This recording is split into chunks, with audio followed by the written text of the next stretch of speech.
स्वागत है आप सभी का मेरे चैनल पे जिसका नाम है आई एम पूर्णिमा। तो ये है हमारा south India journey vlog part 2। Part 1 में आपने देखा था मेरा ट्रेन का पूरा 2 दिन और 2 रात का, मैंने इसमें पूरा वृत्तांत आपको दिखाया था। तो आज है 4 मार्च 2023 और ये है सुबह का वक्त। रात को हमने स्टेशन के पास ही एक होटल ले लिया था। हम लोग 2 दिन से एक ही कपड़ों में थे ट्रेन में, तो आज नहा धोकर काफी अच्छा लग रहा है। दक्षिण भारत के अधिकांश मंदिरों में पारंपरिक वेशभूषा में ही प्रवेश करने का प्रावधान है, तो उसी क्रम में मैंने यहाँ साड़ी पहनी हुई है। त्रिवेंद्रम का मुख्य आकर्षण है श्री पद्मनाभ स्वामी मंदिर, तो सबसे पहले हमारा वहीं जाने का प्रोग्राम है। होटल एकदम सिंपल सा है, बस एक रात बिताने के हिसाब से। यहाँ मंदिर में दर्शन की टाइमिंग भी लिखी हुई है। हम जा रहे हैं 8:30 से 10 वाली टाइमिंग में। वैसे तो मंदिर वॉकिंग डिस्टेंस पर ही था, पर कल रात जिस ऑटो ने हमें यहाँ छोड़ा था वो आ गया और फिर वही हमें मंदिर लेके गया। सबसे पहले हम महागणपति मंदिर गए, महागणेश जी के दर्शन किए, टीका लगाया, बालों में गजरा लगाया। यहाँ मंदिर में और मंदिर के बाहर हर जगह तरह तरह का सुंदर सुंदर गजरा मिल रहा था। मंदिर का पुजारी एक बड़े केले के पत्ते में टीका, गजरा, फूल ये सब रख के दे रहा था। मैंने फिर वही गजरा अपने बालों में लगाया। इसके बाद हम गए श्री पद्मनाभ स्वामी मंदिर। मंदिर में केवल हिंदू ही प्रवेश कर सकते हैं। पोशाक पहनने का सख्त नियम है, जिसका पालन मंदिर में प्रवेश करते समय सभी बच्चों और बड़ों को करना होता है। पुरुषों को धोती पहनना अनिवार्य है, लेकिन पैंट या जीन्स के ऊपर आप धोती नहीं लपेटेंगे, वो उतार कर ही आपको धोती पहननी है। और ऊपर बदन पर शर्ट, टी शर्ट कुछ भी नहीं, बस आप एक सूती कपड़ा लपेट सकते हो। और औरतें, लड़कियां जो है वो साड़ी, स्कर्ट, लहंगा पहन सकती हैं। वैसे तो मेरी बेटियों ने सूट पहन रखा था, पर यहाँ सलवार और चूड़ीदार पहनना भी वर्जित है, तो उनको हमने स्कर्ट दिला दी जो उन्होंने अपनी फिर ड्रेस के साथ ही पहनी।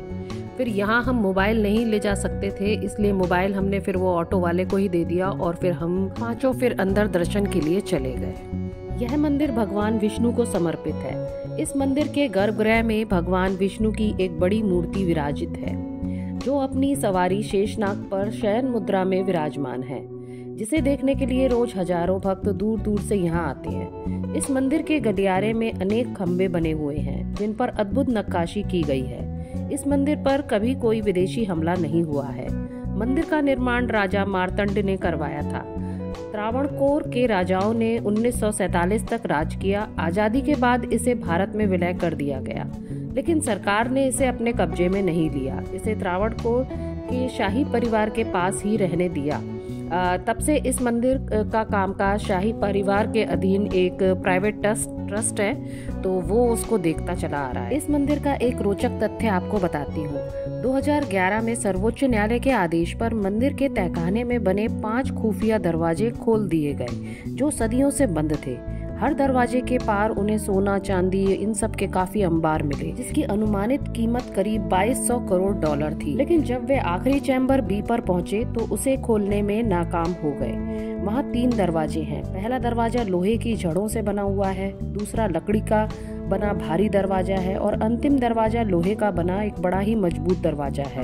उस पर ना तो ताला लगा है और ना ही कोई कुंडी। उस पर लोहे के 2 नाग बने हुए हैं और वहाँ चेतावनी लिखी गई है कि इसे खोला गया तो अंजाम बहुत ही बुरा होगा।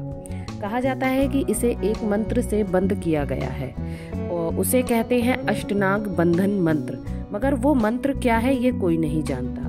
वह चैम्बर एक अनोखे शाप से ग्रस्त है। यदि कोई भी उस चैम्बर तक जाने का प्रयास करता है तो वो या तो बीमार हो जाता है या उसकी मौत हो जाती है। टीपी सुंदराजन ये वो शख्स हैं जिन्होंने इन दरवाजों को खुलवाने के लिए अदालत में याचिका दी थी। वे पहले बीमार पड़े और फिर बाद में उनकी मृत्यु हो गई। चलिए अब इस रहस्यमय मंदिर से हम आगे चलते हैं। इसके बाद हम गए तिरुवल्लम के श्री परशुराम स्वामी मंदिर। यह मंदिर करीब 2000 साल पुराना है। यह केरल का एकमात्र मंदिर है जो योद्धा ऋषि भगवान परशुराम को समर्पित है। मंदिर के अंदर तालाब बना हुआ है। काले ग्रेनाइट से बना मंदिर शानदार शिल्प कौशल का नमूना है। यह मंदिर कर्मना नदी के सुरम्य तट पर स्थित है। यह स्थान विशेष रूप से उन भक्तों द्वारा पसंद किया जाता है जो अपने पूर्वजों के लिए अंतिम संस्कार करते हैं। भक्त पवित्र जल में डुबकी लगाकर दिवंगत आत्माओं को प्रसाद चढ़ाते हैं। परशुराम मंदिर में स्त्रियां कैसा भी भारतीय परिधान पहन सकती हैं, पर पुरुष ऊपर शर्ट या टी शर्ट नहीं पहनेंगे, नीचे पैंट या जीन्स चल सकता है। यहाँ बहुत ही शांत और पवित्र वातावरण था। यहाँ मैंने इन स्त्रियों को ये धार्मिक क्रियाकलाप भी करते हुए देखा। तो ये थे यहाँ के खास मंदिर। सुबह से हमने कुछ भी नहीं खाया था, तो अब हम जा रहे हैं खाना खाने। यहाँ साउथ में भी आपको अपने नॉर्थ का खाना मिल जाएगा। यह है पंजाबी ढाबा रेस्टोरेंट, जहाँ हमने छाछ, नान, रोटी, स्पेशल पनीर टिक्का, आलू फ्राई, दाल तड़का का स्वाद लिया।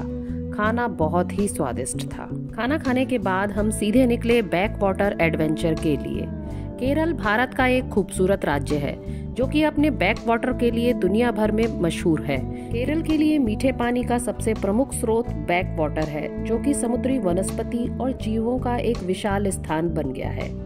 तो हम वहाँ ये बोट से जाएंगे और यहाँ पर ये हमें जानकारी दे रहे हैं कि वो हमें क्या क्या दिखाएंगे।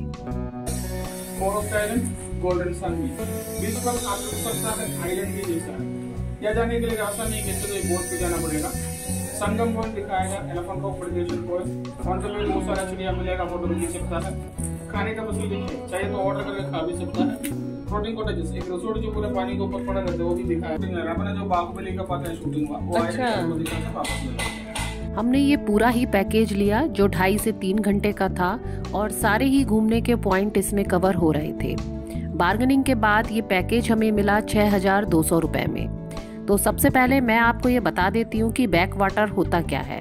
बैक वाटर नदी का एक हिस्सा होता है जो कि सक्रिय नहीं होता, लेकिन भूमि से जुड़े होने की वजह से यह खूबसूरत गतिविधियों से भरा होता है।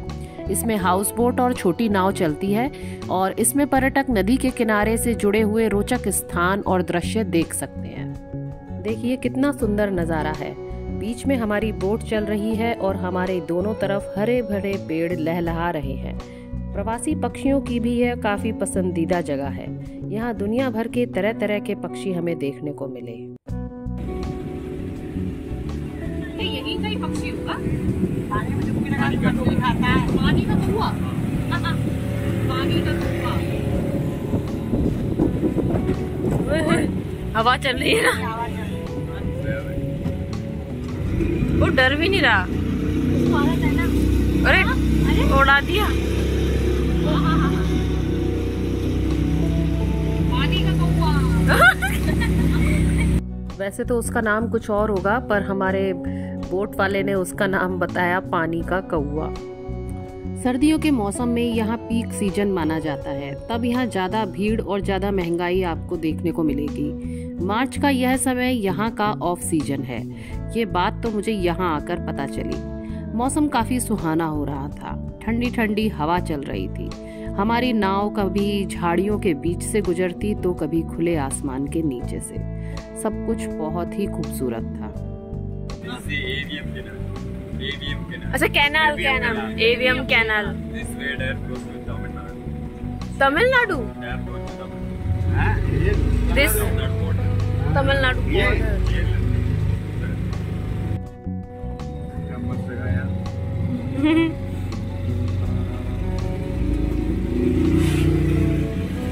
यहाँ विशेष प्रकार के घने पेड़ों का झुरमुट था जो कि मैनग्रोव थे। मैनग्रोव तटीय इलाकों में पाए जाने वाले वे वन हैं जिसमें हजारों किस्म के तटीय जीव जंतु आश्रित हैं। आज के युग में पर्यावरण को बचाने के लिए इनका बहुत ही महत्व है। फिर आगे हमने पानी के बीच बने रेस्टोरेंट देखे। इतना ही नहीं, यहाँ इतने गहरे पानी में भी एक से एक 5 सितारा होटलों की भरमार थी। इसके अलावा यहाँ कुछ रिजॉर्ट भी थे जहाँ 2 लोगों के लिए एक दिन का किराया यहाँ 10,000 रुपए था। ये सारी जानकारी हमें बोट वाले ने ही दी।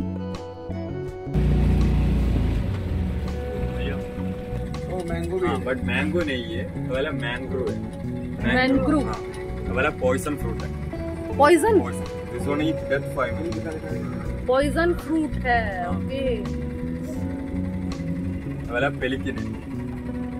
Pelican is eating for shell type of fish.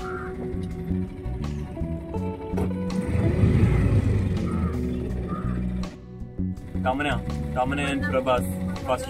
ये है वो जगह जहाँ पर बाहुबली की शूटिंग हुई थी, पहले पार्ट वाली, तमन्ना और प्रभास की। तो यही वो हमें बता रहा था। हाँ, बच्चे को पहले पड़ेगा पहले। यहाँ आप चलती बोट के बीच में नारियल पानी के भी मज़े ले सकते हैं। तो ये भैया यहाँ पर थे और नारियल पानी बेच रहे थे, तो हम सब ने यहाँ पर नारियल पानी और उसकी वो मलाई, इन सब का आनंद लिया।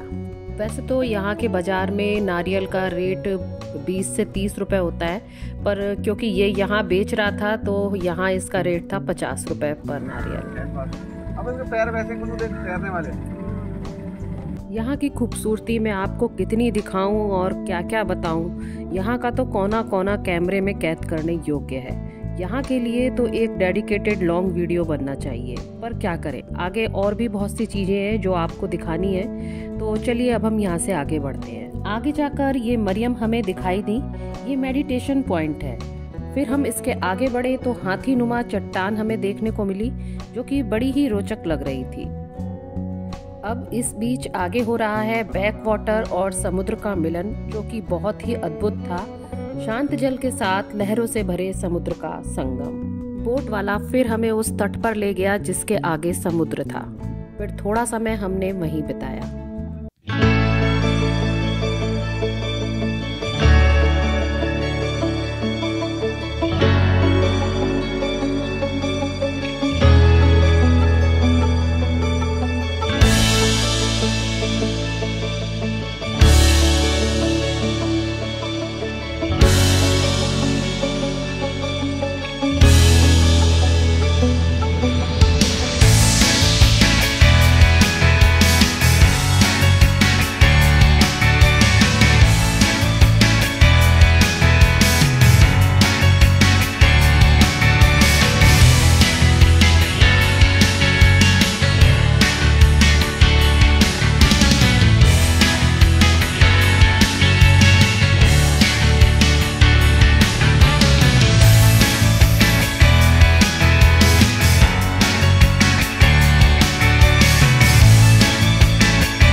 अब हो रही है हमारी यहाँ से वापसी।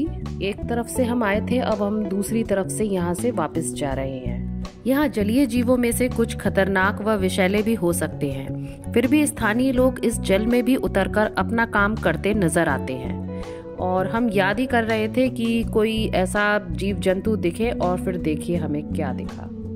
ये रहा सांप, जो बहुत ही लंबा था, पीले रंग का था, और आंखों के सामने ही वो हमारी बोट के आगे बिल्कुल लहराता हुआ वहाँ उस झाड़ियों के पीछे वो चला गया। जाते जाते नाग देवता के दर्शन भी हमें हो गए।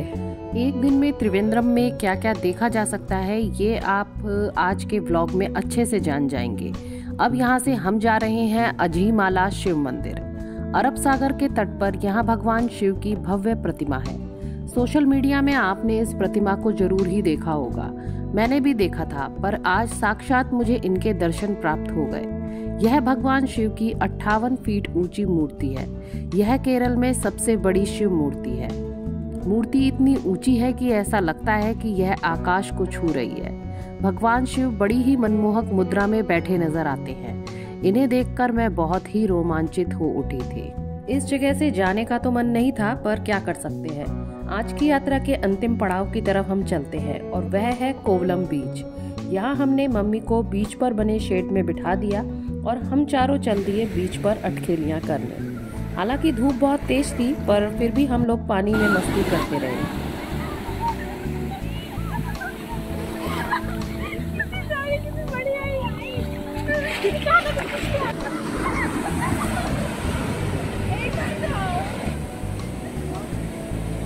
समुद्र का तट इतना मनमोहक होता है कि बच्चे तो क्या, बड़ों का ही मन नहीं भरता है। वहाँ से जाने का बिल्कुल मन नहीं था। बड़ी मुश्किल से बच्चों को जाने के लिए बोला कि चलो अब निकलो। वो तो पूरे पानी में तरबतर हो गए थे और सारे कपड़ों में रेत समा गई थी। इससे पहले मैं पुरी और मुंबई का बीच देख चुकी हूँ और ये बीच भी पुरी के बीच की तरह बहुत ही खूबसूरत है। मुंबई का बीच मुझे अच्छा नहीं लगा, वहाँ काफ़ी गंदगी थी, वो जुहू चौपाटी वाले बीच पे। तो जैसे तैसे बच्चों को बाहर निकाला और अब हम जा रहे हैं अपने होटल की तरफ। हमने अपना पूरा सामान अब पैक कर लिया है और हम जा रहे हैं रेलवे स्टेशन। हम आज रात तक कन्याकुमारी पहुंच जाएंगे। त्रिवेंद्रम से कन्याकुमारी 90 किलोमीटर की दूरी पर है, लगभग 2 घंटे का समय। क्योंकि त्रिवेंद्रम से कन्याकुमारी कोई डायरेक्ट ट्रेन नहीं है, तो हम जा रहे हैं नागरकोइल। नागरकोइल से कन्याकुमारी फिर केवल 20 किलोमीटर दूर ही रह जाता है। ये लीजिए, अब हम नागरकोइल उतर रहे हैं और अब हम यहाँ से बाहर निकलेंगे, स्टेशन से बाहर, और यहाँ से हम ले रहे हैं फिर एक टैक्सी जो कि अब हमें ले जाएगी सीधे कन्याकुमारी। और ऑनलाइन होटल हमने देख लिया था, एक बहुत ही बढ़िया होटल था, होटल ट्राई सी, यानी जिसके 3 तरफ समुद्रों।